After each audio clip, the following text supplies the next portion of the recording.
This is grade 4 and it's the background music for Super Mario Brothers. And right at the end, we've got bar 35. The instruction says grandly. So this bit's very loud and there's lots of chords. So here's middle C. You've got thumb on E, 5 on C. So you hold this one for 3 counts. 1, 2, 3. Then you jump down to C and G with 1 and 5. 1, 2, 3. Then 3 and 1. You only hold this for 2. 1, 2. So I'm going to play those again with the right counting. 1, 2, 3. 1, 2, 3. 1, 2. Then your 4 stretches to A, but thumb stays on middle C. Up to 5. Then 3 on the middle black, thumb on F. Up to 4.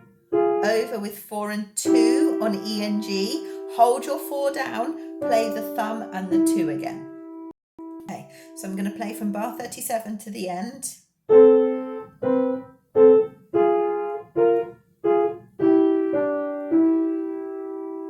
Okay, so now we're going from bar 35 to the end. 1, 2, 3, 1, 2, 3, 1, 2.